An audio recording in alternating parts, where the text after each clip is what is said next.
তুরস্কের ভান শহরে ইরানিদের আগমন বেড়েছে হঠাৎ করেই। ইসরায়েলি বাহিনীর হামলা থেকে প্রাণে বাঁচতে নিরাপদ আশ্রয়ের খোঁজে ছুটছেন ঘরছাড়া এ বাসিন্দারা। ভিসাবিহীন 90 দিন থাকার সুযোগে অনেকেই আশ্রয় নিয়েছেন এই সীমান্ত শহরে। জানা গেছে, কাপিকয় সীমান্ত দিয়ে প্রতিদিনই প্রবেশ করছেন শত শত ইরানি, কেউ পরিবার নিয়ে, কেউ বা একা। এদিকে যুদ্ধপীড়িত ইরানিদের ঢল সামাল দিতে হিমশিম খাচ্ছে ভান শহরের হোটেলগুলো।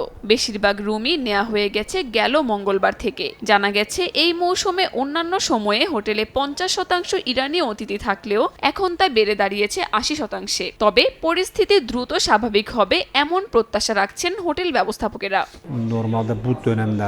আশা করছি এই বিপজ্জনক পরিস্থিতি দ্রুত কেটে যাবে। দুই দেশ নিজেদের মধ্যে সংঘাত মিটিয়ে নেবে, দুই দেশের মানুষ যাতে সুখে শান্তিতে থাকতে পারে সেই ব্যবস্থা করবে। ভান শহর থেকে অনেকেই যেতে চাইছেন তুরস্কের ইস্তাম্বুল কিংবা আঙ্কারায়, কিন্তু অতিরিক্ত চাহিদার চাপে দূরপাল্লার বাস মিলছে না সহজে। সংকট দেখা দিয়েছে বিমানের টিকিট প্রাপ্তিতেও। এ কারণে বাধ্য হয়ে অনেকেই রয়ে যাচ্ছেন সীমান্ত শহরে। আর এই অনিশ্চয়তা বাড়াচ্ছে উদ্বাস্তুদের দুর্ভোগ। সংঘাত চান না দাবি করে তারা বলছেন, নিরাপদে যেন নিজ ঘরে ফিরে যেতে পারেন, এইটুকুই তাদের চাওয়া।